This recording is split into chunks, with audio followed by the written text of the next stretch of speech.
Olá, gente, tudo bem com vocês?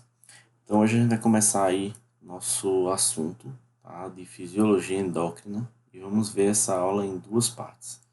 Primeira parte a gente vai falar da definição dos hormônios, a gente vai estar falando aí também sobre as principais glândulas, né, do que depende da atividade hormonal e a gente vai falar um pouquinho também sobre a glândula conhecida como hipófise, né, uma importantíssima glândula chamada de glândula mestre no corpo e como funciona a regulação dela, né, por um eixo chamado hipotálamo-hipófise. Então, a gente inicia aqui essa aula com uma abordagem clínica, tá? Que diz assim: ossos quebrados, pedra nos rins, desconforto abdominal e queixas psíquicas. Estudantes de medicina memorizam essa frase quando eles aprendem sobre hiperparatireoidismo, uma doença em que as glândulas paratireoides trabalham demais e produzem um hormônio chamado paratormônio, em excesso. A doutora Spinks lembra-se constantemente dessa frase enquanto examina o professor Magruder, que chegou em seu consultório com dores resultantes de um cálculo renal alojado em seu ureter. Quando questionado sobre seus sintomas, o professor Magruder também mencionou dor nos ossos da perna, fraqueza muscular, indisposição estomacal e um vago sentimento de depressão. Eu pensei que isso tudo fosse estresse devido à publicação do meu livro, disse ele. Para a doutora Spikes, entretanto, a combinação de sintomas do professor Magruder a faz suspeitar que ele esteja sofrendo de hiperparatireoidismo. Então é com esse caso clínico aí que a gente inicia, com essa abordagem clínica, que a gente inicia aí a nossa abordagem dos hormônios. E a gente nota, nesse caso, que um hormônio está produzindo aí, está sendo produzido em excesso, né, por uma glândula, que a gente chama de paratireoide, né, e que nesse caso, né, as glândulas paratireoides, já que não é só uma, tá? E aí o que acontece é que esses hormônios produzidos em excesso, eles vão estimular demais uma determinada função, tá? Do mesmo jeito que uma hipofunção, por exemplo, né, dessa glândula, um hipoparatireoidismo, por exemplo, ele iria gerar uma hipofunção nos órgãos chamados órgãos-alvo, tá? Nos locais onde ele viesse agir. Então, com isso a gente mostra, né, a gente vai começar a falar sobre os hormônios e vamos falar sobre essa questão aí da hiperfunção e da hipofunção, tá? Também de cada uma dessas vias aí, desses hormônios que são produzidos. Então a gente inicia aí no caso um sumário em que a gente mostra o nosso hipotálamo endócrino, né, ou seja, a função endócrina do hipotálamo e sua relação com a hipófise. Tá? Então, que ligação que o hipotálamo tem com a hipófise? Isso a gente vai mostrar. Vamos mostrar as glândulas endócrinas também, tá? Glândulas endócrinas, a gente vai diferenciar o que é uma glândula endócrina de uma glândula exócrina. Seus produtos de secreção, né? Ou seja, quem essas glândulas vão produzir. Aí vamos mostrar aí, por exemplo, a suprarrenal, né? A gente vai falar sobre a tireoide, a tireoide, vamos falar sobre as paratireoides, sobre o pâncreas endócrino, então mostrar aí no caso a função do pâncreas, produção de insulina, produção de glucagon, produção de somatostatina. Aqui a gente tem o metabolismo do cálcio também e do fosfato, e a gente vai também falar sobre a fisiologia da reprodução. Tá? Então, sem dúvida nenhuma, né, para qualquer que seja a sua área aí, a sua área, a área que você está assistindo aí, o aluno que está assistindo ao vídeo, né, independente da sua área, é um assunto importantíssimo, tá? Esse vídeo ele foi feito para os alunos de nutrição e de enfermagem, mas qualquer aluno aí de qualquer área da saúde, é fundamental que ele entenda bem essa fisiologia do sistema endócrino, tá? Seus hormônios, como vão atuar, no caso, né, que tipo de função no corpo que eles vão gerar, né, os resultados da sua hiperfunção, da sua hipofunção, tá? E aí, no caso, a gente vai iniciar falando sobre os princípios básicos e padrões em endocrinologia. Então, inicia o seguinte, né? A gente vai falar sobre o sistema de controle hipotálamo-hipófise. Vocês podem ver aqui, é um eixo. Tá? Deixa eu mostrar aqui. Então, o sistema de controle hipotálamo-hipofisário. Tá? Tá aqui mostrado a vocês.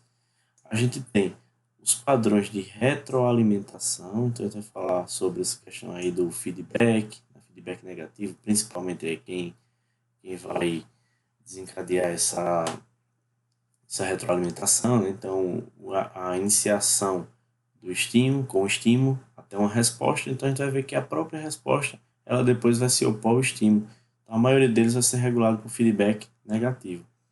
A gente vai falar também sobre os receptores hormonais, tá? Então, como é que funcionam os receptores, né? E aí a gente vai ver também que automaticamente os tipos de receptores eles vêm de acordo com a estrutura do hormônio. Então, vou mostrar três tipos, três estruturas diferentes, né, para quimicamente falando dos hormônios.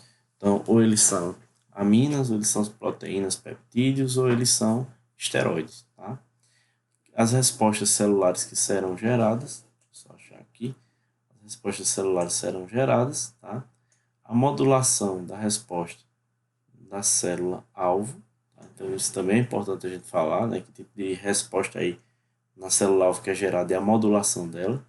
E a gente vai ver também, como eu já falei, as patologias endócrinas, ou seja, os resultados aí da queda desses níveis hormonais e o resultado também do excesso deles.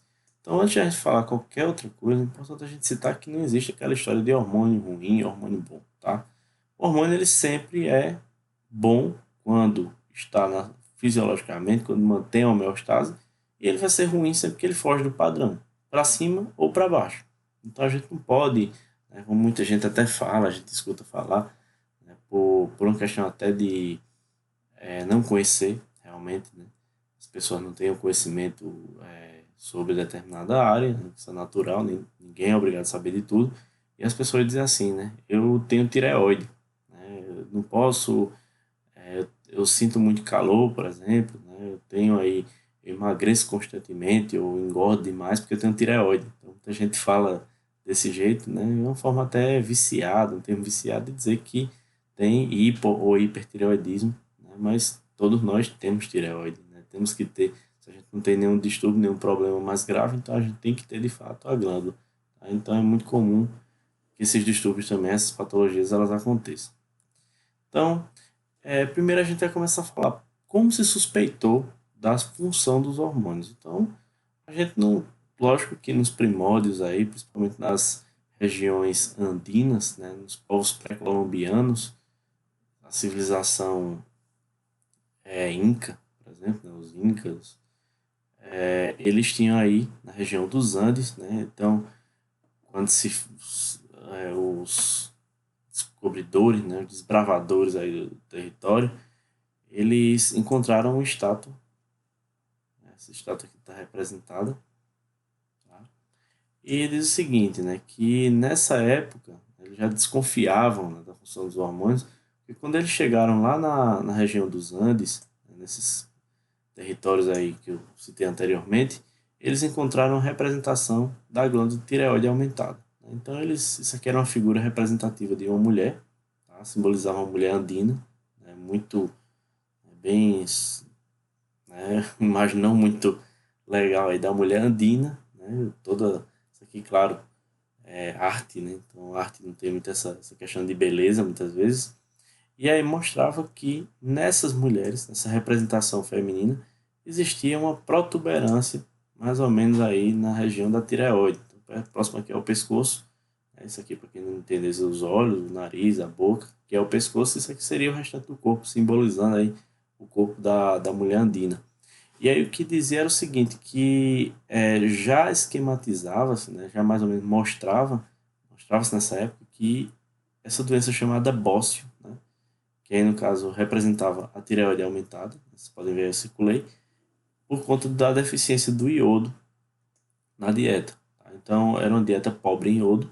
Hoje a gente já não tem tanto esse problema, porque até o nosso sal de cozinha, ele é um sal iodado, basta que você pegue aí na embalagem da sua casa, o sal que você compra, o sal grosso, o sal refinado, você vai encontrar aí ele dizendo sal iodado.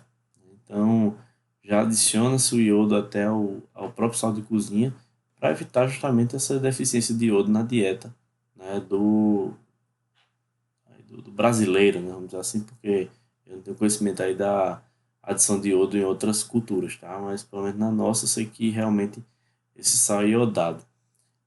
E nessa questão aí, né, da suspeita da função dos hormônios, ainda falando nisso, havia a castração de galos e humanos, né? Então eram rituais aí, né, feitos anteriormente, até uma situação aí de punição, no caso dos seres humanos, e até dos galos mesmo. Então notava-se que o apetite sexual e a infertilidade elas eram aparentes, eram visíveis. Então o galo, por exemplo, né, até pouquíssimo tempo, por exemplo, minha avó ela constantemente fazia, ela pegava o galo, castrava, né, nada de procedimentos muito assépticos, nem nada muito cirúrgico, né, coisa bem daquele jeito, todo mundo sabe, mas não desmereçamos o conhecimento empírico, né, das pessoas mais antigas. E minha avó, por exemplo, castrava o galo e quando castrava se dizia que ele virava o famoso capão, vamos dizer assim, que era aquele galo que apresentava características mais feminilizadas, vamos dizer assim, ou seja, tirava-se o testículo do galo e aí ele ficava meio que com o apetite sexual reduzido e de fato ficava infértil, né? Porque geralmente não, é de fato a função sexual associada bastante aos testículos. E nos humanos também. Então, por exemplo, em punição, né? Então o cara era castrado, tá? E essa castração ela fazia com que o apetite ele fosse diminuído nesses animais do sexo masculino, né? Então foi aí que se suspeitou que os hormônios eles existiam, ou seja, você tirava um determinado órgão, uma determinada glândula do indivíduo, como o testículo ele é, e aí percebia-se que havia uma modificação, ou seja, que perdia-se o apetite sexual, como está se mostrando aí, gerando infertilidade e até mesmo aquela característica mais violenta, né, que os animais do sexo masculino eles têm. Tá? Não estamos falando somente em testículo, que fosse ser removido. Tá? Outras glândulas também, e aí os experimentos eles foram realizados constantemente. Até que um cara, né, chamado Charlie Brown, né, era um francês, e esse cara ele tirou, né, do animais, de bois, né, touros, vamos dizer assim, ele tirou os testículos desse touro, ele extraiu, tá, numa solução aquosa, ou seja, à base de água, fez um extrato a partir desse testículo do touro e ele foi e injetou nele próprio. E aí ele apresentou à comunidade científica um trabalho que dizia, eu é, renovei, né, minha sexualidade, eu voltei a ter o apetite sexual que eu tinha não sei quanto tempo. E aí a comunidade científica começou a suspeitar que realmente, né, isso tivesse feito, isso fosse realmente, tivesse realmente acontecido. Hoje, né, pelo que se sabe, né, até na própria época mesmo, soube-se que era apenas um placebo nele, ou seja, ele achou que estava sendo tratado, né, injetou lá uma solução, né, que ele julgava ter um hormônio ali, por exemplo, né, quando se deu um advento aí da descoberta dos hormônios, e ele dizia que aquilo ali estava melhorando absurdamente o apetite sexual dele. Só que depois descobriu-se que não era verdade, né? Que era apenas um placebo, porque os hormônios, por exemplo, a testosterona, que é do tipo esteroide, a gente vai ver daqui a pouco, eles têm um aspecto, eles têm uma característica química de apolar, ou seja, são lipossolúveis. Então, a solução que ele tinha feito, que era a base de água, não conseguia extrair esse hormônio suficientemente. Mas aí disseram, não, realmente tem lógica, vamos atrás disso, vamos investigar essa possibilidade, até que se chegaram de fato aos hormônios. Tá? E aí como é que se identificavam uma glândula endócrina e os hormônios dela? Os hormônios que agiam nessa determinada área do corpo, nos órgãos-alvo, produzidos por essas glândulas endócrinas, né? Então a glândula ia lá, produzia os hormônios e suspeitava-se da ação desses hormônios.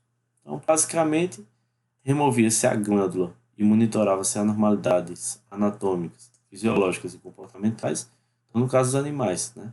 Percebia-se que fisiologicamente e do ponto de vista comportamental havia alterações. Se considerar, por exemplo, o galo, como eu falei agora há pouco. Aí o que é que fazia-se? Né? Recolocava-se a glândula, ou então administrava-se o extrato da glândula, né? Buscando reverter os efeitos da remoção. Aí, nesse caso, né, ele buscava reverter os efeitos da remoção e aqui eu repeti, né, recolocava-se a glândula, administrava-se o extrato da glândula, buscando repetir aqui, e quando se descobre a função da glândula, purifica-se o extrato e monitora-se a resposta. Então, como é que seria isso? Eles retiravam, né, removiam a glândula, observavam o comportamento do animal, né, sem aquela glândula, ou seja, sem aqueles hormônios respectivos aí associados à glândula serem produzidos, então não tinha mais liberação dos hormônios, e de repente eles iam e colocavam de novo, reinseriam, né, aquela glândula lá no animal, né, depois de removerem, né, eles recolocavam essa glândula dos animais e depois eles percebiam qual era a resposta de volta gerada, ou seja, a resposta fisiológica gerada a partir daquela substância quando recolocava-se essa glândula aí ou se administrava um extrato dela. Então, de novo aqui, seria o que? Ele tirava, observava, recolocava, observava de novo, ou no lugar dessa recolocação da glândula, eles pegavam o extrato dessa glândula, ou seja, a substância ali produzida, eles tentavam fazer um extrato dela, tiravam a substância, purificavam e reinjetavam na pessoa, né, ou no animal, nesse caso, como era experimento. E aí percebia-se qual era o efeito fisiológico gerado, qual era o comportamento que aquele animal ele passaria a ter a partir daquela reinserção da glândula ou administração do extrato. Né? Porque a gente sabe que é extrato é, no caso, você pegar um determinado componente, né, uma determinada substância, um determinado... é, como a gente faz, por exemplo, com plantas. Né? Então, a gente pega a planta, coloca em uma solução, ou coloca assim água, ou coloca assim em álcool, e a gente tira alguma coisa dali de dentro, né? A gente extrai alguma coisa. Então, isso se chama de extrato. É o que se obtém a partir de uma extração. Então, esse líquido, né, essa substância que era extraída, ela era purificada, essa série de substâncias, e aí tirava-se uma substância e colocava naquele contexto do animal em experimento. E aí observava qual era a reação dele. A partir dessa reação, então se tinha duas respostas: a falta da determinada substância, mais tarde chamada de hormônio, né? Ou, no caso, a presença dela. Tá? E dependendo, colocava-se até uma quantidade bem maior para se observar qual era a consequência fisiológica daquele excesso. Tá? Então, com hormônio, a gente trabalha com três vertentes. A gente trabalha com a questão da baixa, a questão do limite e a questão da alta. Então, para baixo ou para cima, situações aí que fogem da homeostase. Ponto normal, limítrofe, né? Então a gente considera aí que a gente tem uma resposta fisiológica, uma homeostase. Então, o que é que são hormônios, né? A gente começa a falar sobre eles. Então, os hormônios, né? Eles vão ser aqui mensageiros químicos, tá? Ou seja, substâncias químicas que levam informações secretadas por glândulas e células, tá? Células com função especializada, que vão atingir alvos mais distantes no organismo. Então, o que é que a gente viu, né, em termos de resposta, em termos de estímulo, né?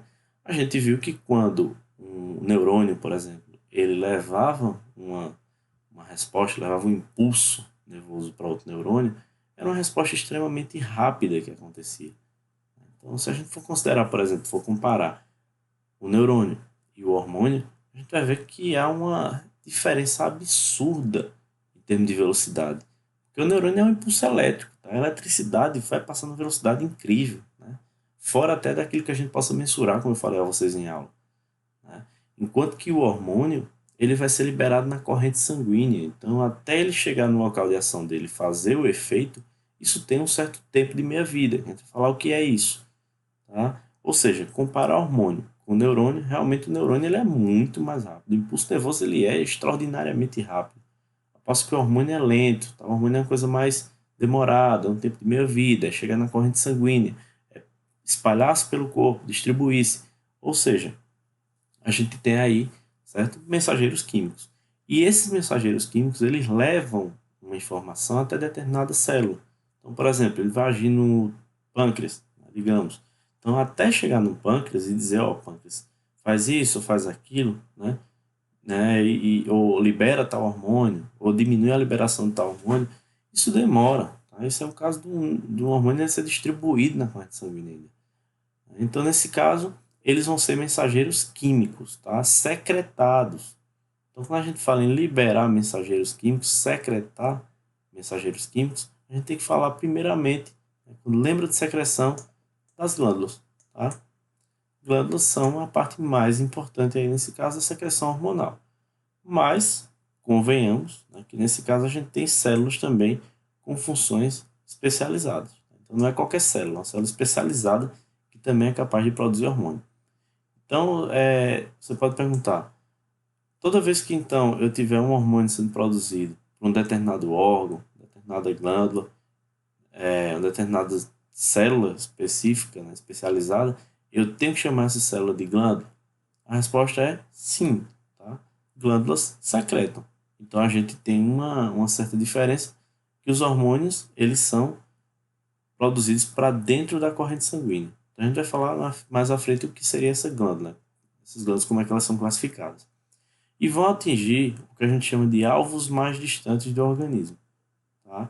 Mais conhecidos como órgãos-alvo, ou órgão, vou colocar aqui, escrever para vocês, tentar escrever, melhor dizendo, né? Órgão, aqui o tio, o acento, tá? Alvo, ou seja, é um local que vai receber essa substância. Ou seja, ela tem uma ação específica, todo hormônio, nesse caso, vai ter uma ação específica em um ou mais órgãos, tá? Dependendo do hormônio. E aí, nesse caso, o órgão onde ele vai agir, ou o tecido onde ele vai agir, a gente chama de órgão ou tecido-alvo. Por que isso? Porque lá existe uma recepção, ou seja, uma possibilidade de receber aquele hormônio. A gente vai mostrar até mais à frente, tá? E aqui a gente mostra, né, a questão aí da carne de frango, né, que aí aqui está o padrão do frango em 1957, aqui em 1978 e aqui em 2017. Né? E vem aquele dilema, será que a carne de frango ela tem hormônio? Né? Muitas empresas dizem que não, tá? Mas o que a maioria das pessoas acredita é que realmente exista, né, uma injeção, digamos assim, entre aspas, de hormônio nesses animais, ou seja, para que os animais cresçam em pouquíssimo tempo. Tá? Isso aí eu não vou entrar em detalhe, que eu também não tenho certeza disso, então fica aí para vocês até pesquisarem. Aqui mostra como é que acontece, por exemplo, né, a liberação de um chamado ecto-hormônio, né, que é o feromônio, né, que a gente tanto conhece aí, né, que principalmente no reino animal, né, essa aqui é uma cena bem do nosso cotidiano, né, quem nunca viu, por exemplo, uma cena como essa, né, um monte de cachorrinho reunido aí, porque uma cadela ela estava no cio, como se fala, e aí ela exala odores, né, que atraem cachorros aí de diversos locais do mesmo bairro, por exemplo, de uma vizinhança, e esses cachorros eles vão ficar por perto até que essa fêmea ela seja fecundada. Às vezes ela pode ser até fecundada várias vezes, né, ou nesse caso aí, enquanto ela exalar esse cheiro, mesmo ela já tendo sido fecundada, os cachorros eles continuam circulando aí. Então essa é uma cena bem corriqueira aí do nosso dia a dia. E aqui, por exemplo, mostra essa questão dos feromônios, né? São produzidos aqui esses cheiros, né, que dizem que as pessoas elas são capazes de liberar odores, né? Logicamente que hoje nós somos animais, né, já, digamos assim, que não temos mais tanto esse instinto, né? Nós já somos mais razão do que até o próprio instinto, mas que nossos antepassados dizem, né, por exemplo, que eles se reproduziam pela questão do cheiro, né? A atração por meio do cheiro. E nos animais aí, né, irracionais existe também essa questão do cheiro muito presente. Né? Quem nunca viu, por exemplo, um cachorro passando e dando aquele pequeno spray, né, de urina no poste. Né? Então isso é uma forma dele marcar território e ele exercer dominância, né, por meio dos odores, né? E também a questão até de um estímulo sexual para as fêmeas. Tá? Então, nesse caso, a gente tem os hormônios também sendo produzidos, chamados de feromônios, tá? Ou ferormônios também, como muita gente fala. Então, nesse caso aqui, né, para a gente entender que os hormônios eles são secretados dentro do próprio corpo, tá? Exceto esses feromônios que a gente tem aí, hormônios produzidos para fora do corpo, tá? Então, nesse caso aqui, a gente vai ter substâncias aí atuando como mensageiros químicos. E aqui a gente mostra um chamado reflexo Fleming, tá? Esse reflexo Fleming significa lábio. Então, isso acontece muito nesses animais, né? Por exemplo, aqui os animais com casco, né? O cavalo está aqui mostrado a vocês. E aqui acontece também nos felinos, os felinos mais superiores, como também até nos felinos domésticos. Então, mostra-se esses animais, tá? Eles abrem a boca E existe um órgão, tá, chamado vômero nasal, se não me engano, essa palavra vômero nasal, que quando, né, eles têm aí esse órgão, quando ele é estimulado, digamos assim, esses animais de sexo masculino, eles abrem a boca, né, no caso dos cavalos, eles levantam o lábio superior, justamente para tentar captar esses cheiros, né, para detectar se as fêmeas elas estão no cio. Isso acontece muito, então esses animais eles fazem essa careta, tá? O reflexo Fleming aí, ele vem primeiro de uma careta, né, que o animal faz, e que ele levanta o lábio superior. Então, nesse caso, ele consegue captar cheiros aí do ambiente para justamente aumentar nessa sensibilidade para estimular a reprodução e a perpetuação da espécie. Então, nesse caso, nos animais isso é muito presente. E nos humanos, né, isso não é muito ainda constatado. Tanto o feromônio como o próprio reflexo Fleming, né, então mamíferos também, o feromônio, ele hoje é usado, por exemplo, né, o pessoal vende bastante na internet, em sex shop, vende aqueles feromônios, né, o perfume do amor, uma coisa assim. Então eles dizem que ali, quando a pessoa utiliza, ela gera mais atração, ela atrai mais parceiros, tipo assim, né? E até alguns estudiosos associam, por exemplo, o beijo com o estímulo sexual como se fosse um reflexo flame. Tá? O que é sabido, nesse caso, é que na época em que a gente é feto, lá no início da nossa vida, a gente tem uma atrofia desse órgão, né, que nesses animais ele é tão exacerbado. Tá? Justamente porque, com o passar do tempo, nós fomos perdendo mais o instinto e a gente passou mais a utilizar a razão. Tá? Então, isso aí é uma atrofia e nós não temos, né, constatado, pelo menos, o uso desse órgão para a nossa função reprodutiva ou reprodutora.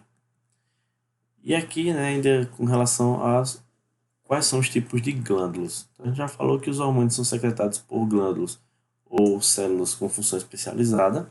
Tá? E quando a gente fala na questão de glândulas, a gente tem que falar em três tipos: as glândulas endócrinas, as glândulas exócrinas e as glândulas chamadas de anfícrinas ou mistas. Tá? Essa palavra anfícrina não é muito comum a gente encontrar, não, mas ela existe. Então, a gente tem aqui crinas, tá? Vem de secreção, certo? Então aqui crinas também de secreção, e aqui a gente tem a palavra endo, mais o prefixo endo com o sufixo crinas. Então endo vem de dentro, ou seja, os hormônios eles vão direto para a corrente sanguínea, tá? Ou seja, são glândulas que elas não contêm ductos na sua formação. Isso aí é na histologia, tá? Estudo dos tecidos, então fica mais claro para a gente entender. Então, endócrinas, elas são de secreção para dentro da corrente sanguínea. Então, a gente tem aqui uma particularidade. Exócrinas, exo vem de fora, tá? Mas não é fora do corpo, fique claro isso. É fora da corrente sanguínea, tá? Da corrente circulatória. Então, eles não são produzidos para a corrente sanguínea, sim para fora. Então, isso aí inclui glândulas mamárias, glândulas sebáceas, glândulas sudoríparas, tá? Que tem ductos, fazem parte de um tecido epitelial glandular, e aí essas secreções elas são produzidas para fora do corpo, então são chamadas de exócrinas. Salivares também, tá? Pode dizer assim. Fora do corpo não, fora da corrente sanguínea. Acabei falando fora do corpo. As anfícrinas, ou mistas, né? Anfi vem de dois, prefixo anfi significa dois, e crina, secreção. Ou seja, a gente tem glândulas chamadas também de mistas. O que é a glândula mista? Que ela tanto vai ter a secreção endócrina como a secreção exócrina, ou seja, ela vai liberar a secreção dentro ou fora da corrente sanguínea, tá? Então, um exemplo clássico que a gente tem aí é justamente o pâncreas, tá? O pâncreas ele vai ter a função endócrina e ele vai ter a função exócrina. Para o pâncreas endócrino, a gente tem a produção principalmente de dois hormônios, insulina e glucagon, tem um terceiro, né, células delta, das ilhotas de Langerhans, que produzem somatostatina, e a gente vai ter o pâncreas exócrino, que vai produzir aí o suco pancreático. Então, o suco pancreático, que a gente vai ver lá na fisiologia digestória, é uma solução, digamos assim, um suco, por isso é chamado, rico em uma grande quantidade de enzimas digestórias, né? Claro, que aí, nesse caso, elas vão ser liberadas lá no duodeno, tá? Então a gente vai falar isso mais para frente um pouco. Isso, no caso, a gente mostrando que o pâncreas ele tem atividade endócrina e ele tem atividade exócrina. E aqui, primeiro, né, vem uma pergunta. O que é necessário à atuação hormonal? Quais são os pontos-chave aí para a gente ter uma atuação hormonal? A resposta está aqui primeiro. Né? Coloquei aqui um receptor. Tá? Só para mostrar a vocês, só para ilustrar aqui. É um receptor. Claro que não é assim, né? E aí, primeiro, o que é que precisa ter para uma atuação hormonal? A gente tem que ter lá no órgão-alvo, né, no tecido-alvo, receptores nesse tecido.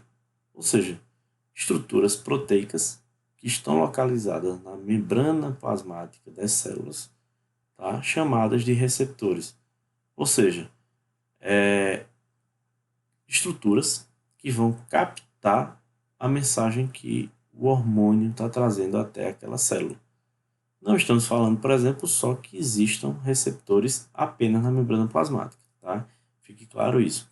Existem também os receptores nucleares, tá? Mas a gente vai ver qual a condição para que o hormônio atue nesses receptores nucleares. O que a gente tem que entender é que uma célula ela tem na sua superfície, principalmente, receptores, ou seja, são estruturas, tá, capazes de receber um determinado sinal, que é justamente o hormônio, para gerar uma resposta, um padrão de resposta dentro daquela célula. Ou seja, a gente precisa ter o estímulo, a gente tem que ter a transdução, ou seja, a captação desse estímulo para gerar uma resposta. Tá? E o que é que esse hormônio ele tem que ter também? Ele tem que ter, deixa eu achar aqui o cursor, ele tem que ter início e fim e duração limitada. Então não é necessário, por exemplo, que o hormônio ele fique agindo todo o tempo da sua vida da mesma forma, tá? Porque ele tem que ter início e tem que ter um fim. Tá? Ele tem que ter o início da ação dele e ele tem que ter uma parada daquela ação, tá? E nesse caso, ele tem que ter uma duração limitada. Ele não pode durar muito tempo. Tá? Então ele tem que ter início, fim e tem que ter duração limitada. E essa duração limitada, justamente, ela vem aí a partir de um feedback negativo. Ou seja, o hormônio aqui, ele age num determinado alvo, tá? O alvo que a gente fala é o receptor, tá? Principalmente. O receptor que eu digo por quê, né? O alvo a gente fala um tecido ou um órgão alvo, tá? Mas a gente subentende que para agir naquele determinado tecido, naquele determinado órgão, a gente tem que ter um receptor, tá? Ou seja, algo que receba o hormônio para gerar uma resposta, tá? Ou seja, tudo se inicia no estímulo, né, que desencadeia a liberação de um hormônio, e aí esse hormônio agindo em determinado alvo que está no determinado tecido, determinado órgão, então a gente vai ter uma resposta. Essa resposta é exatamente nossa resposta fisiológica. E essa resposta fisiológica, quando ela é bem desenvolvida, ela vai gerar para a gente uma homeostase. Então nós podemos dizer que o objetivo da atividade hormonal é a homeostase, tá? É produzir equilíbrio no corpo, equilíbrio dinâmico, não esqueçamos disso, tá? Produzir equilíbrio dinâmico para poder o corpo funcionar normalmente. E aí, sempre que um determinado estímulo é gerado, né, ou seja, a gente tem que ter aí uma estimulação que a gente chama de reflexo, tá? A maioria dos hormônios aí são liberados por reflexo. Esse reflexo ele vai desencadear uma liberação, tá, desse hormônio. Esse hormônio ele vai para a corrente sanguínea, ele chega até um determinado tecido ou órgão-alvo, ele vai produzir um mecanismo dentro da célula, ou seja, uma transdução, tá? E essa célula vai produzir uma resposta, que é nossa resposta fisiológica, é nossa homeostase, vamos dizer assim, certo? Então precisa que ele seja produzido, ele tenha início, fim e uma duração limitada, e que ele tenha receptores naquele local onde ele vai agir. Por exemplo, eu tenho aí a adrenalina, né, que é um hormônio. A adrenalina, quando ela é produzida, né, a gente tem aí diversos locais do corpo, como a gente já viu, em que a adrenalina ela pode agir. Por exemplo, a gente tem o coração, a gente tem a pupila, né, a gente vai ter aí o trato digestório, a gente vai ter as glândulas sudoríparas, as glândulas salivares. Quando ela age nesses locais que a gente falou agora, esse monte de local diferente, isso só acontece por quê? Porque nesses locais específicos onde a adrenalina vai agir, existem receptores para ela, tá? Ou seja, uma dada substância só age no local que tenha receptores para ela. Isso que fique na cabeça de vocês, porque isso não serve só para fisiologia, tá? Isso serve para farmacologia também. Lá depois vocês vão ver que os fármacos, né, substâncias aí com caráter medicamentoso, elas têm essa função, tá? E elas só agem onde existem receptores para elas agirem. Ou seja, eu não vou agir no local onde eu não tenha quem me receba, tá? É justamente isso. É como se a gente tivesse um carteiro, esse carteiro fosse para a rua e ele chegasse em uma casa onde não tivesse ninguém. Ou seja, se não tem quem o receba, ele não vai realizar a função dele, que é entregar a carta. Concorda? Você vai dizer, professor, mas ele não pode botar na caixinha? Tá, pode, tá? Vamos levar em consideração assim, não. Vamos entender então que seja uma encomenda, tá? E não uma carta, que não tem espaço para botar lá embaixo da porta ou na caixinha lá de carta. Entenda uma encomenda. Tá lá com uma caixa bem grande, uma geladeira, por exemplo. Se ele for levar para uma casa que não tenha ninguém, então ele não vai entregar. É assim que o hormônio funciona, tá? Ele só age onde tem receptor para ele. Não tendo, obviamente, ele não vai ter ação. Beleza? E aí, quais são os efeitos dessa atuação hormonal? Tá? Entendam que efeitos e atuação são coisas diferentes, embora uma e a outra estejam intrinsecamente ligadas. Atuar quer dizer agir, tá? E que fique claro que ele só vai agir onde houver receptor. O hormônio ele só age onde tem receptor para ele. Acabei de falar isso. Se não há receptor, nós não temos o efeito. Ah, professor, então eu entendi. O efeito ele é a consequência da atuação. Exatamente isso. Tá? A atuação do hormônio vai gerar um efeito. Então a gente pode dizer que o efeito seria a consequência e a atuação seria a causa. Então, ele agiu, gerou um efeito. Então, atuar é a causa, o efeito é a consequência. Então, quais são os efeitos? A gente vai ter alteração da atividade de reações enzimáticas, tá? Então, alterar para cima ou para baixo, transportar íons e moléculas para dentro da célula, tá? Ou a expressão gênica e a síntese proteica estimuladas ou inibidas. Então a gente tem aí três possibilidades: reações enzimáticas, transporte de íons e moléculas e a expressão gênica e síntese proteica. Automaticamente, o que é que a gente entende? Que a expressão gênica e a síntese proteica estão muito associadas ao núcleo da célula. Ou seja, o hormônio tem que chegar até o núcleo da célula para poder alterar uma expressão gênica e uma síntese proteica. Tá? Que a gente vai ver daqui a pouquinho aí como é que ele vai agir no núcleo, em nível de núcleo. Né? Se é qualquer hormônio que age ou se é um determinado grupo que consegue agir no núcleo de uma célula. Vamos lá. E aí a gente, quando fala em hormônio ainda, a gente tem que deixar clara aí a diferença que existe entre sinergismo e antagonismo. Tá? Então, o efeito de hormônio, ele pode gerar atividade sinérgica, tá? Quando ele interage com o hormônio e amplifica um determinado efeito, que a gente vai mostrar agora aqui, ou ela pode ser uma atividade antagônica. O que é uma coisa e o que é outra? Sinergismo significa somar, certo? Ou seja, potencializar, aumentar. Antagonismo vem de contrário, de antagônico, de inverso. Tá? Então eu posso dizer que, perdão, que sinergismo é uma soma, tá? E que o antagonismo é o contrário. Então vamos lá. Sinergismo primeiro, ele vai ser o efeito da interação dos hormônios, ele vai ser maior do que sua soma.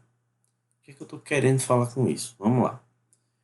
A adrenalina, que é um hormônio aí catabólico, ou seja, que quebra moléculas, mais o glucagon, que é produzido pelo pâncreas, a adrenalina, que é produzida pela suprarrenais, são duas, e o glucagon, que é produzido pelo pâncreas, eles geram como efeito uma elevação da concentração da glicose na corrente sanguínea.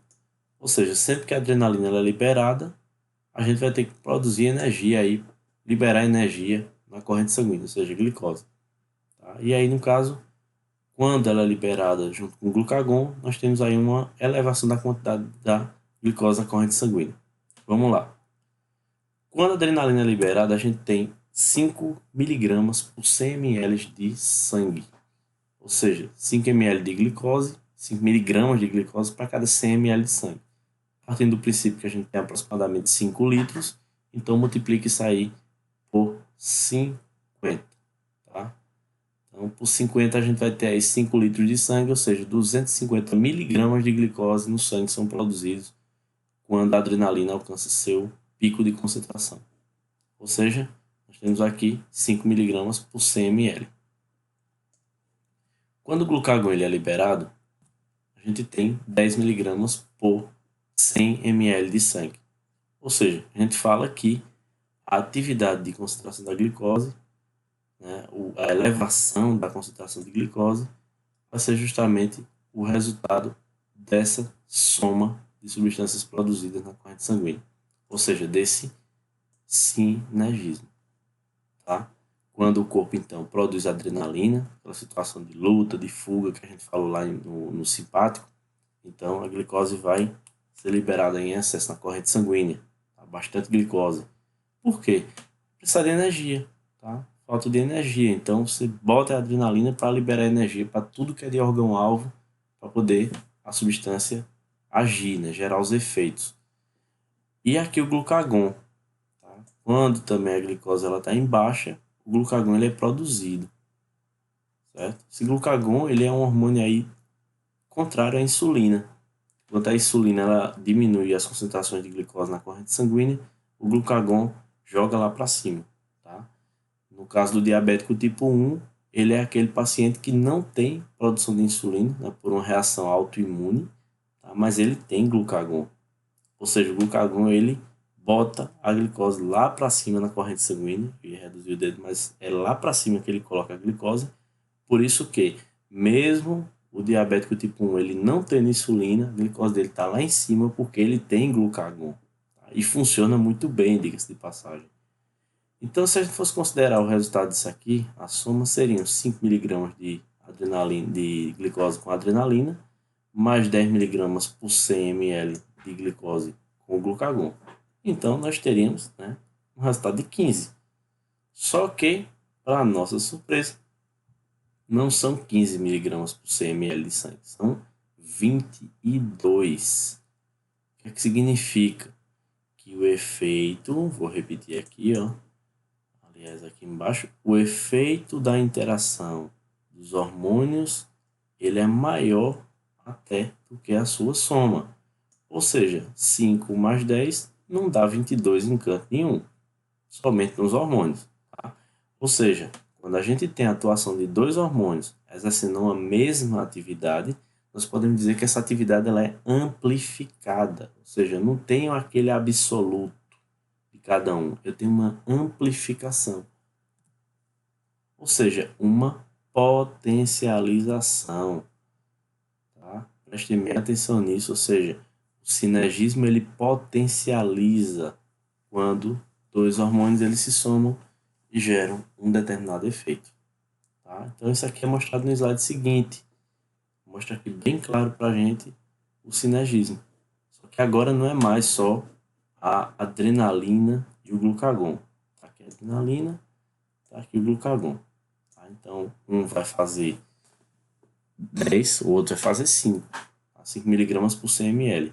Aqui no caso 5, aqui no caso 10.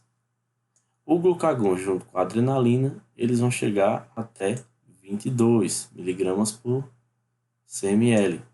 Tá? Não está colocado aqui, esse gráfico não dá para ler muito direitinho, porque ele está em miligramas por decilitro, mas é basicamente a mesma coisa, só aumentou mais uma casa. Tá? Então, digamos que aqui chega até 22. E quando, gente, a gente tiver aqui glucagon, adrenalina mais cortisol, percebam que há uma diferença exorbitante aqui até quando eles três são colocados juntos. Tá? Agora não é mais glucagon e adrenalina só. Agora entrou um terceiro membro aí que é o cortisol, que é um hormônio que a gente vai ver já já, que eleva as concentrações de glicose também na corrente sanguínea para se também obter energia. Então são três hormônios atuando juntos e aí é o que a gente chama de sinergismo, né? De novo aqui, levando a uma potencialização. Quando eu tenho de novo uma ou mais substâncias que vão na mesma direção, a gente diz que existe uma potencialização do efeito. Isso é chamado de sinergismo. E o antagonismo? São duas moléculas, nesse caso, ou mais, né, que atuam gerando efeitos opostos, efeitos contrários. Por isso a palavra antagonismo, antagônico, ou seja, de contrário. Aí vem a insulina, reduzindo as concentrações de glicose na corrente sanguínea. Para quem nunca viu ou ouviu falar, a função da insulina está justamente em levar a glicose aos tecidos periféricos, tá? Em aumentar a captação de glicose pelos tecidos periféricos, principalmente dois, músculo estriado esquelético e tecido adiposo. Então, ela leva essa glicose para ser acumulada. Tá? E o fígado, que é um terceiro, mas que não é insulina dependente, ele também eleva a captação de glicose, né, quando a insulina está sendo liberada. Já os outros dois aqui, ó, o glucagon e o hormônio do crescimento, que é o GH, eles juntos vão aumentar a concentração de glicose. Então podemos dizer que esses dois hormônios entre si, esses três, né, no caso esses dois grupos aqui, eles são entre eles, ou eles têm entre eles uma atividade antagônica, ou seja, contrários. Um vai numa direção, o outro vai na outra. Então a gente chama isso aqui de antagonismo. Tá? Esses hormônios têm muito também, e isso faz com que existe a via de elevação de uma determinada situação e existe a via de redução dela. Tá? Com isso a gente consegue que a fisiologia ela fique equilibrada. Tá? Então a homeostase ela passa justamente por isso. Não entendo como sinergismo e antagonismo fossem coisas distintas, coisas absurdas, coisas que nunca acontecem. Não. Tá? O sinergismo ele é extremamente necessário e o antagonismo ele é extremamente necessário. Certo? Então um vai ativar um lado, o outro já vai e balanceia. O sinergismo. Eles podem querer, em uma determinada situação, uma elevação bem grande de glicose. Então, vamos os três juntos atuar nessa frente. Tá? Alguns sinergismos também eles existem na parte dos medicamentos. Tá? Então, a gente tem aí, por exemplo, a amoxicilina, tá? Uma penicilina aí que todo mundo já deve ter tomado alguma vez na vida, deve ter dado ao filho e tal. Existe uma preparação de amoxicilina com um fármaco chamado clavulanato de potássio. Você coloca os dois juntos, você potencializa o efeito da amoxicilina. Por quê? Porque existe um grupo de bactérias, tá? Vocês vão ver lá para frente ainda isso, que elas são produtoras de uma enzima chamada beta-lactamase, que quebra a penicilina, que é a amoxicilina. Então, esse ácido clavulânico ou clavulanato de potássio, ele amplifica, ele potencializa, ele dá um sinergismo aí no efeito da penicilina, que é a amoxicilina. Não entendeu o que eu estou falando, a penicilina é uma classe, é um grupo bem grande e a amoxicilina ela faz parte desse grupo. Tá? Como também a penicilina benzatina, enfim, tá? Vamos seguindo aqui para a gente não fugir do assunto. E aí, quais são as funções básicas dos hormônios? Então, a gente vai ter aqui regulação do metabolismo. Certo? Então, metabolismo que vai envolver aqui, por exemplo, a alimentação do indivíduo, né? A vontade de alimentar-se. Tá? Se o metabolismo está elevado, a gente usa bastante essa frase aí, né? Metabolismo mais alto, metabolismo mais baixo. Então, isso os hormônios eles têm controle. Então, vocês vejam aqui, por exemplo, uma pessoa em atividade física, e aqui uma determinada pessoa se alimentando, né, de comidas mais gordurosas e tal, as guloseimas, e uma pessoa que tem uma alimentação mais regrada, mais equilibrada no corpo dela. Além disso, a gente vai ter o controle do desenvolvimento e do crescimento, ainda falar bastante nisso também, né? Como é nesse caso aí, que nosso corpo ele vai ter a atuação dos hormônios, então para a gente crescer, por exemplo, como é que se dá esse crescimento? Será que é só uma questão, uma determinada, será que é só genético? Então, é controle do desenvolvimento e do crescimento, tá? É uma outra ação dos hormônios. Reprodução, eu tinha falado nisso aí na questão dos feromônios, né? Atração entre parceiros, tá? Então, a reprodução também, a gente vai estudar isso aqui, os hormônios, né, associados à função reprodutora, então, hormônios masculinos, femininos, função de cada um. Reações comportamentais, né? Então, por exemplo, angústia, tal, o medo. Certo? Então, quando a gente fala em hormônios, a gente tem também os chamados neurohormônios, que a gente tem falado neurotransmissores. Tá? E um padrão básico aí também para os hormônios é ele ser liberado numa concentração bem pequena. Tá? Um hormônio só é considerado hormônio, uma substância só é considerada um hormônio quando ela é liberada em pequenas quantidades na corrente sanguínea.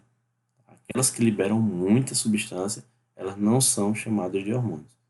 Elas são chamadas de substâncias ativas, de neurotransmissores, tá? Qualquer outra coisa. Né? Transmissores químicos, como a gente tem, mas a gente só tem uma ação hormonal se ela tiver uma concentração bem pequena. Ou seja, substâncias de uma atividade absurda. Tá? Tanto que se vocês forem pegar o rótulo de anticoncepcionais, né, para as meninas aí que já usaram ou que fazem uso, vocês vão ver que a quantidade do hormônio ela é muito, muito, muito pequena. Vocês vão ver que é 0,00 não sei quanto lá, é muito pouca quantidade. Por quê? Porque o hormônio ele consegue agir, ele é uma substância tão potente, né? Potência que eu falo é capacidade de agir, de ativar um tecido, um órgão-alvo, uma célula.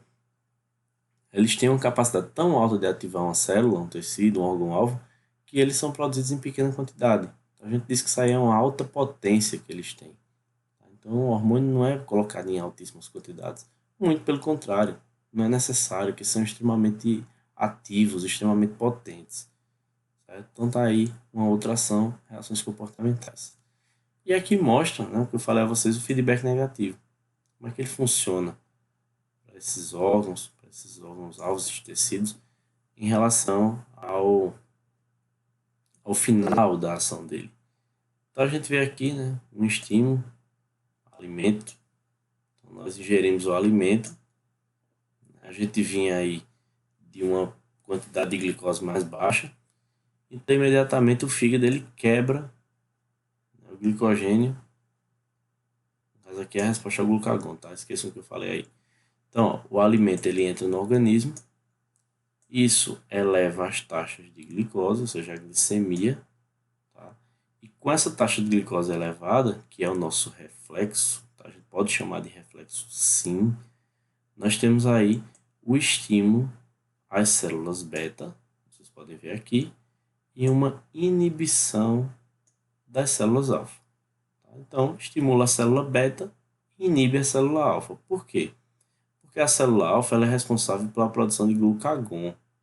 E glucagon ele não vai ser liberado quando a glicose ela se eleva na corrente sanguínea. Por que isso?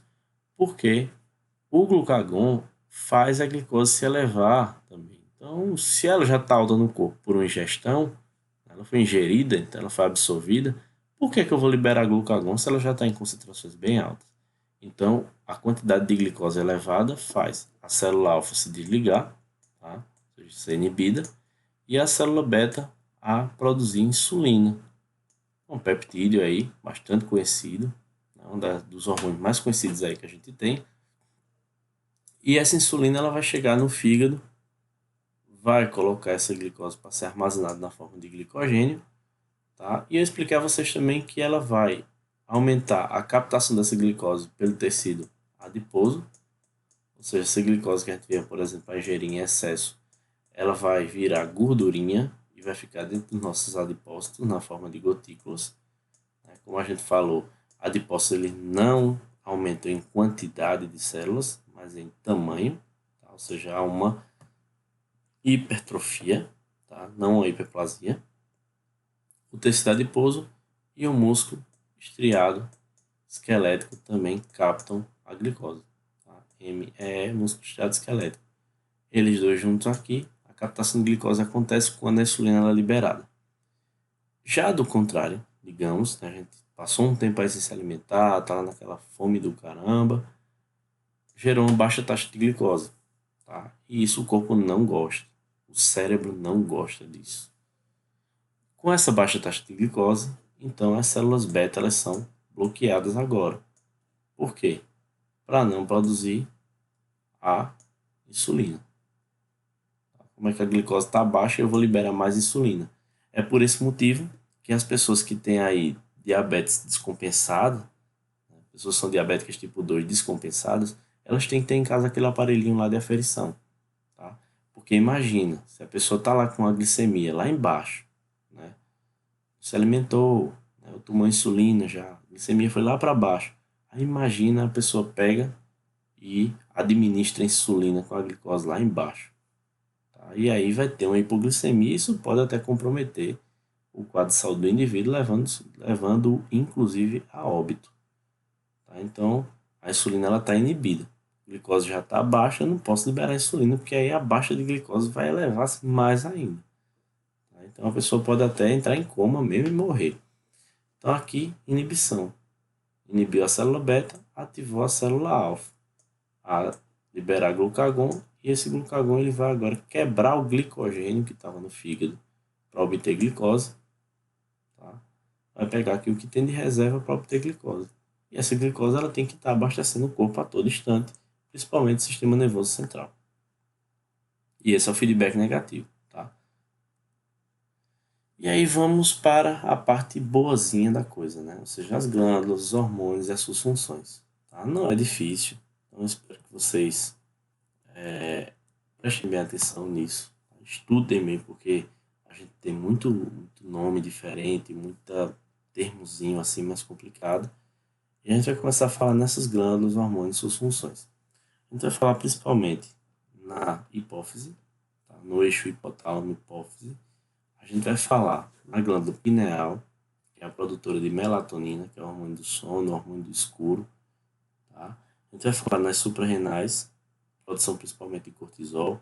A gente vai falar na tireoide, a gente vai falar na paratireoide, vamos falar das gônadas, né, no sistema reprodutor, certo? E a gente vai falar no pâncreas também, o pâncreas endócrino. Então, mostrar a ação da insulina e a ação do glucagon. E quando a gente somar tudo isso aí, a gente tem terminado o assunto do sistema endócrino. Essa lembrando que é a parte 1, não menos importante, tá certo? Vamos lá, então, quanto à natureza química, esses hormônios eles podem ser peptídeos ou proteínas. Por exemplo, aqui o TSH, que é o hormônio tireoestimulante. Vou falar daqui a pouco sobre ele. E aqui a gente tem uma sequência de aminoácidos. Ó. Aminoácido. Tá? Esse grupamento aminoácido aqui, muitos aminoácidos em sequência, vão dar origem para a gente aí aos peptídeos. Né? E esses peptídeos ligados aí em grande quantidade, a gente vai ter as proteínas sendo formadas.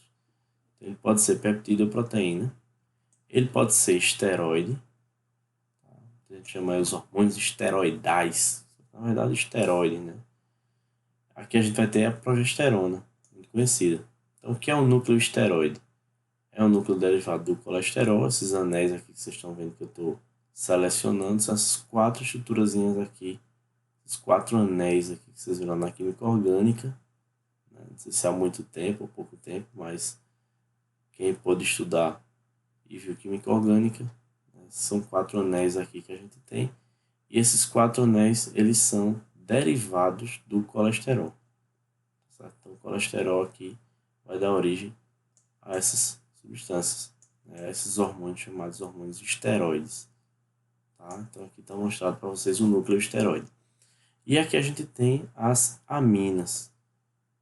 Uma aqui muito conhecida que é a nossa dopamina. Certo? Dopamina. E aqui está o grupamina. Esse é o tão conhecido grupamina que a gente tem aí para essa natureza química. Então, a gente vai ter peptídeos ou proteínas, a gente tem esteroides e a gente tem as aminas, tá certo? Essas aminas, principalmente, elas dão origem aos neurotransmissores e elas são derivadas de 2 aminoácidos muito conhecidos, chamados tirosina e triptofano. Prestem bem atenção nisso, porque são aminoácidos essenciais, esses aminoácidos aí eles vão entrar na rota de síntese desses hormônios aqui, amínicos, tá? Amínicos. Então, essa é a dopamina, muito conhecida. E aí, como é que os hormônios peptídicos eles são produzidos? Ou seja, esses hormônios que têm uma estrutura proteica, né, peptídica. Então, primeiro está tudo descrito aqui, ó, o passo a passo, do 1 até o 6. Esse gráfico aqui é do livro Silverthorne, tá? Deixa eu ver se eu acho que cursou, pronto. A gente tem aqui do passo 1 até o passo 6. Eu vou tentar aqui esquematizar para vocês da forma mais simples. O passo 1, o que é que acontece? Esse ribossomo, tá? Isso que vocês estão vendo aqui, essa estruturazinha, é o retículo endoplasmático, tá? Rugoso ou granular. E assim a gente chama porque ele tem ribossomo na sua estrutura. Todo mundo deve ter visto isso aí já em citologia. E esses ribossomos eles têm como função a produção de proteínas, certo? Proteínas aí principalmente para o interior da célula. Então esses ribossomos aqui, eles vão e produzem o que a gente chama de pré-pró-hormônio. Tá? Ou seja, ele pega aí ele faz uma cadeia peptídica, ou seja, com vários aminoácidos, e forma o que a gente chama de pré-pró-hormônio. Tá?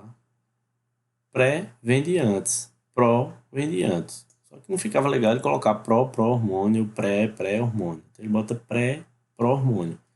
Tá? Ou seja, o que vem antes do pró-hormônio. Pré-pró-hormônio. Ah, fui Maria, endoidei agora, né, Dani? Não, calma. Tá? Então ele pega aqui essa estrutura todinha, ele monta uma estrutura proteica, tá? Peptídica, e que se chama pré-pró-hormônio. Aí vai haver uma ação, né, uma quebra, no caso, por enzimas, e a gente vai converter esse pré-pró-hormônio agora em um pró-hormônio. Ou seja, uma estrutura que é precursora do hormônio. Ou seja, uma estrutura que vai dar origem depois ao hormônio. Esse pró-hormônio vai passar para uma organela chamada aparelho de Golgi, também conhecida como complexo de Golgi na citologia. Para quem não viu, revisa, procura ver direitinho isso aí, certo? Então, ó, esse pró-hormônio é colocado dentro de vesículas, vocês podem ver aqui, e vai sendo passado ao longo desse aparelho de Golgi. Tá? Passo 3 aqui, ele vai passando aqui ao longo do aparelho de Golgi, o complexo de Golgi. Aí vem o passo 4. Esse pró-hormônio agora, ele é colocado dentro de vesículas. Vocês podem ver. O que é uma vesícula? É uma estrutura secretada pelo complexo de Golgi, tá? Que tem como função armazenar alguma coisa dentro dela. No caso, um hormônio aqui. Aí, o que vai acontecer? Dentro da vesícula, esse pré-hormônio, esse pró-hormônio, melhor dizendo, ele vai ser convertido a hormônio. Tá? Ele vai se tornar um hormônio ativo aqui, onde ele se desvincula aí da parte pró-hormônio, ou seja, da parte que estava antes dele se tornar um hormônio de verdade. Então, ele se tornou agora um hormônio ativo. Depois disso, a gente vai ter aí uma liberação a partir de um sinal. Tá? Então vai ser gerado um sinal e esse hormônio ele vai ser liberado na corrente sanguínea. Tá? O que seria esse tal desse sinal? Justamente o reflexo. Mediante um reflexo, o corpo, né, o sistema nervoso, ele traduz como uma necessidade daquele hormônio ser produzido. Entendo que esse reflexo, né, e o sistema endócrino, eles estão extremamente atrelados ao sistema nervoso. O sistema nervoso não está solto de jeito nenhum. Ele está integrado também com os hormônios. A gente só não tem aqui uma neurotransmissão, ou seja, dois neurônios em série. A gente vai ter, na verdade, uma substância química liberada dentro da corrente sanguínea para ir achar um alvo para exercer um efeito. Tá? Se isso aí não existisse, a gente era uma rede de neurônio absurdamente grande, gente. Imagine. Né? Isso é uma forma até da gente reduzir neurônio no corpo. Porque a gente tem um neurônio dando estímulo aqui e um hormônio saindo. Ou seja, ele dá o sinal aqui e o hormônio vai embora. Tá? Já não basta tanta ação que os neurônios têm, também via SS. Tá? Mas eles têm um papel fundamental na produção do hormônio. E aí esse hormônio ele vai para o alvo. Lembrando que o alvo ele tem que ter o quê? Receptores. Para gerar uma transdução, como eu costumo falar, certo? Uma transdução E essa transdução, que é no caso uma espécie de tradução, ela gera para a gente uma resposta. Certo? Gera para a gente uma resposta. Então aqui a gente tem a ação do hormônio, certo? Ele age no receptor que está no órgão-alvo dele, gera-se então a transdução e essa transdução gera para a gente uma resposta. Essa resposta, vou colocar para cá, ficou apertado, é o nosso efeito fisiológico. Tá? A nossa consequente aqui para a gente, homeostase. Ficou bagunçado, né? Pelo amor de Deus. Vamos lá. Já os esteroides, como é que eles são produzidos? Tá? Vamos acompanhar aqui com o Ditil. Os esteroides eles são produzidos a partir do colesterol, como vocês podem ver. A molécula de colesterol, aqueles 4 núcleos aqui, basta que vocês observem bem direitinho aqui no slide. Se não tiver tão grande, mas acompanha no seu aí. Você tem nesse material também. E esse colesterol ele vai ser convertido a algumas substâncias, incluindo a progesterona, tão conhecida, tão importante para vocês e para nós. A gente tem a aldosterona, que a gente vai ver aqui muito o papel dela de regulação da pressão arterial. A gente tem o cortisol, muitíssimo conhecido, muitíssimo importante, né? Fundamental à vida. Tá? Sem esse cortisol a gente não vive. Estradiol, tá? Que a gente conhece também como estrogênio, certo? A testosterona e a gente tem a DHT, que é a dihidrotestosterona. Uma curiosidade até que essa dihidrotestosterona aqui é responsável pelo efeito nos órgãos que a testosterona ela exerce. Muita gente diz, a testosterona faz esse efeito. Não. Ativa é a dihidrotestosterona, a DHT. Beleza? Vamos lá. Então, como é que funciona? Esses hormônios aqui, esses esteroides, eles são altamente lipofílicos. Tá? Lipofílicos. Todo mundo lembra o que é isso.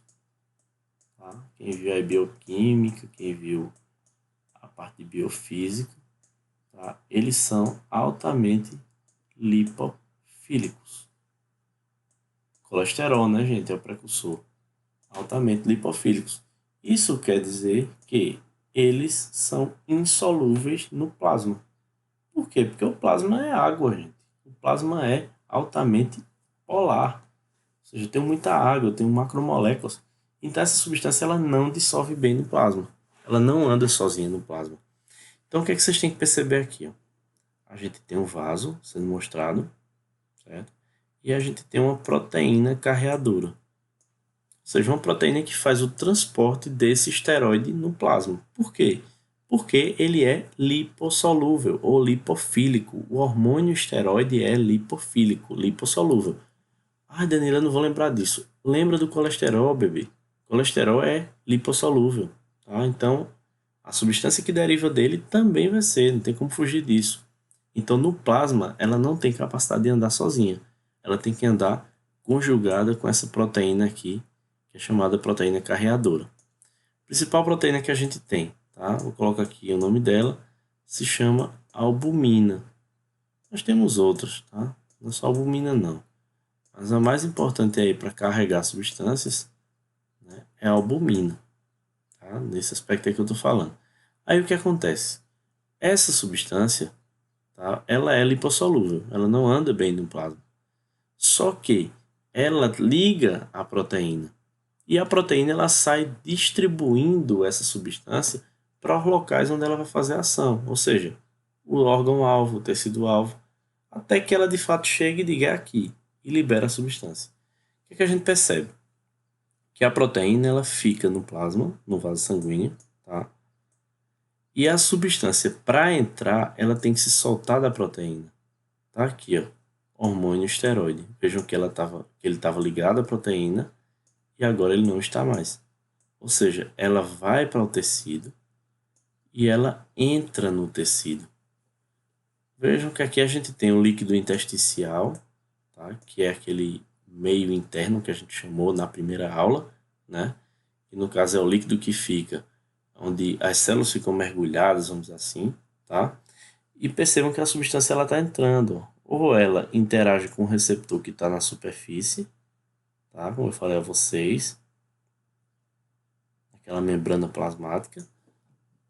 Ou, como é uma substância lipofílica, né, ela consegue atravessar livremente essa membrana. Danilo, eu não entendi isso. Lembra, gente, membrana plasmática, ela tem uma bicamada lipídica. Ou seja, uma substância que seja lipídica também passa muito fácil por ela. E aí, ó, interage com receptores chamados citoplasmáticos, que estão no citoplasma, ou interage até com receptores nucleares, que é o que gera aquela resposta que eu disse a vocês. Ó. Deixa eu puxar um pouquinho para trás aqui. Que é justamente. Eita, foi muito para trás. Isso aqui, ó, a expressão gênica e a síntese proteica. Então, quando a gente fala principalmente em expressão gênica e síntese proteica, então a gente fala sobre atuar no núcleo, ou seja, os esteroides, os derivados aí do nosso colesterol.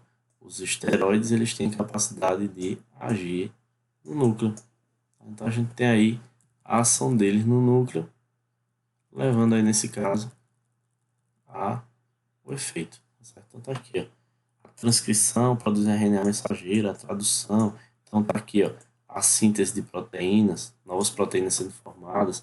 Então isso é como funcionam os hormônios esteroides, tá certo? Eles andam no plasma ligados principalmente às proteínas plasmáticas como a albumina, tá certo? Aí a gente tem os esteroides. E os amínicos, né? Então os amínicos eles vêm a partir de um aminoácido que é a tirosina ou o triptofano, tá certo? E essa tirosina, ela vai dar origem aqui a esse aminoácido, ele vai passar por uma reação química e a gente tem as catecolaminas, incluindo noradrenalina, incluindo nossa adrenalina e a nossa dopamina. Percebam aqui que a tirosina, que era um aminoácido, perdeu o grupamento ácido, que é esse aqui, ó. Ele foi embora, ninguém vai ver nele, nessas outras substâncias mais presentes esse grupamento. E é esse grupamento aqui quem vai dar o nome à estrutura. É o grupamento amina. Tá? Aqui mais uma amina e aqui outra amina. Então a gente aqui no caso dá o nome a esses hormônios de hormônios amínicos e eles surgem a partir de dois principais aminoácidos. Um que é a nossa tirosina e o outro que é o nosso chamado, vou botar aqui pequenininho, o nosso triptofano. Tá? Então eles são aí os precursores, que a gente fala, dos hormônios chamados de amínicos. Preste atenção que a gente está bem na classificação mesmo. E aqui algumas funções, tá? Então eu tenho a localização, né? Quem são os hormônios, tá? A gente tem pineal, hipotálamo, neurohipófise, adenohipófise, tireoide, paratireoide, o timo, coração, o fígado, estômago e intestino delgado, a gente tem o pâncreas, a gente tem o córtex da suprarrenal, a medula da suprarrenal, o rim e a pele. Então esse gráfico, essa figura aqui, a gente tem a localização da glândula, quem é a glândula, os hormônios produzidos por ela e os alvos onde esses hormônios vão atuar. Ou seja, onde eles vão agir para gerar um efeito. Então vocês vejam aqui, por exemplo, deixa eu puxar, prolactina, né? É um hormônio de uma glândula chamada de adenohipófise, que a gente vai ver ainda nessa aula. Ela vai atuar na mama, promovendo a ejeção do leite. Essa figura aqui ela está incompleta, tá certo? Ela tinha mais uma coluna colocando os efeitos. Mas aí, quem consultar o livro Silverthorne, de Fisiologia, dá para ver bem, tá? Então, vocês conseguem aí fazer a correlação. E a gente tem aqui deixa eu puxar para vocês, alguns outros efeitos. Então, a gente tem a paratireoide, por exemplo. Então, a gente tem o hormônio da paratireoide, que vai atuar nos ossos e nos rins. Aí, quando ele atua, no caso, ele eleva aqui as concentrações do cálcio. Ficou bem bonitinho aqui esse nome. Importante que vocês escutem o áudio, tá? Porque se for pela escrita aqui, ficou horrível. E outros efeitos, tá? Então, a gente tem aqui, chama até em uma atençãozinha, né? O coração. O coração também é uma glândula, tá? Também produz hormônio, que é o chamado peptídeo atrial natriurético. Então, também o coração é capaz de sintetizar hormônio. Também podemos chamar de glândula. E aí vamos ver uma parte bem importante. Tá? A parte chamada do eixo hipotálamo-hipófise. Certo? O eixo hipotálamo-hipófise aí é importantíssimo. Tá? Repito a vocês, não deixem de ver essa aula com detalhes. É importantíssimo entender esse eixo, seja de qual curso você for, de qual área que você seja, de o que você quiser fazer. Esse eixo hipotálamo-hipófise ele tem que ser muito bem compreendido. Tá? Vamos começar. Então, o que o hipotálamo faz? Primeiro que a gente chama de hipotálamo porque ele está abaixo do tálamo. Está aqui bem delimitadinho. Tá aqui o tálamo mais acima, o corpo caloso. Aqui ao lado a gente tem a glândula pineal, produtora de melatonina. E a gente tem aqui a hipófise. Tá? Ela fica bem abaixo mesmo do hipotálamo, presa por uma estrutura que a gente chama de infundíbulo. Vocês podem ver que esse negocinho segura aí essa glândula, tá? E nós temos aqui a divisão, a partição em adeno-hipófise, esse lado aqui que vocês estão vendo, esse lobo, e a gente tem a neurohipófise, tá certo? Então, hipotálamo, hipófise. E aqui a gente tem a glândula pineal, produtora de melatonina, o hormônio do escuro, da escuridão. Então, vamos lá. Quais são as funções que o hipotálamo ele controla? A gente vai ter ingestão alimentar, ou seja, fome, saciedade, né? Peso corporal, consequentemente, pressão arterial, o sono, a temperatura, que a gente percebe que a temperatura ela passa também por mudanças diárias, né? Não é muito incomum que a gente, por exemplo, vá estudar à noite e a gente sinta frio, né? Porque a redução dos níveis da temperatura realmente existe no horário da noite, tá certo? Temperatura que oferece, que passa também por ritmo circadiano, que a gente fala, ou seja, ciclos diários. Reprodução, tá certo? Também tem comando aí do hipotálamo. Crescimento, gasto energético e o peso corporal que eu já coloquei lá em cima. Ou seja, tudo isso aqui interligado faz parte da homeostase associada ao hipotálamo, que também é uma glândula, tá certo? Então, o hipotálamo está logo aqui abaixo do tálamo e bem juntinho aí da hipófise, tá? Preso aqui por um infundíbulo, certo? E aqui é a glândula pineal. Controle da função endócrina, primeiro a gente vai ter o seguinte, os estímulos eles vêm do ambiente externo, ou seja, um reflexo, ou de outras regiões do sistema nervoso, e vão até, nesse caso, as vísceras, né, gerando o que a gente chama de resposta neuroendócrina. Vamos lá. Então, primeiro o que é que acontece? O hipotálamo ele vai ser ativado por um estímulo, qualquer que seja, tá? Um reflexo, como a gente pode falar. Então, por exemplo, a glicose reduziu, o cálcio aumentou, o cálcio reduziu, a glicose aumentou, tá? Qualquer situação aí que gere um estímulo, um reflexo, tá aqui. Quando esse hipotálamo ele passa por um reflexo, por um estímulo, ele produz um hormônio, vocês podem ver aqui, que vai atuar em uma porção da hipófise, seja ela a adenohipófise ou a neurohipófise. Essa adenohipófise, por sua vez, ela produz outro hormônio que vai chegar até uma outra glândula que também vai produzir um hormônio que vai atuar num órgão-alvo, um tecido-alvo, gerando uma resposta. Aí você vai dizer, ficou muito cansativo. Não, tá? Não ficou. Esse eixo aqui ele é bem repetitivo. Ele é um eixo do hipotálamo com a hipófise e com um órgão-alvo. Portanto, o que é que a gente entende? Para o hipotálamo chegar até a hipófise e gerar um efeito, ele tem que liberar um hormônio. Para a hipófise chegar até um órgão-alvo e liberar um efeito, a gente tem que ter outro hormônio. Tá?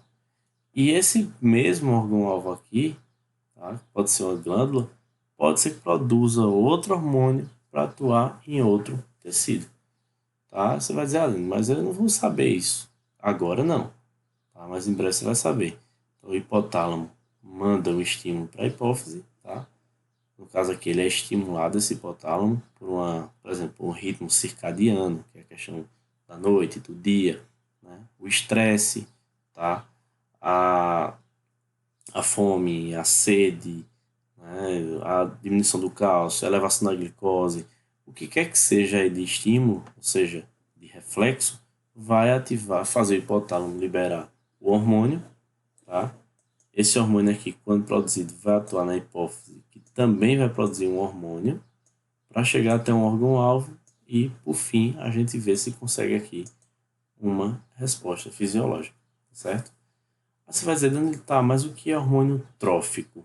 Você explicou aqui, né? Hormônio trófico, hormônio trófico. O que seria esse hormônio trófico?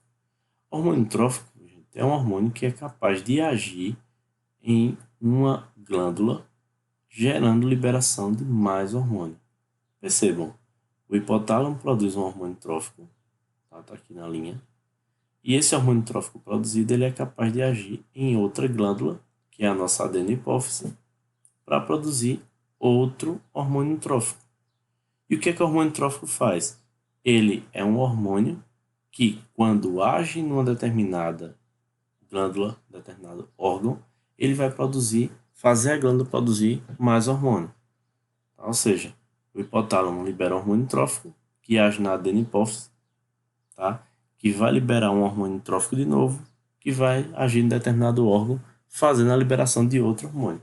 Ou seja, é um monte de hormônio sendo produzido em cascata. Tá? E isso cria como se fosse uma informação sendo passada lugar para lugar. Tá? Isso é incrível, essa área de endócrino ela é show de bola. E aí a gente vai ver agora a hipófise ou pituitária, tá certo? Então a gente pode chamar de uma coisa ou de outra, certo?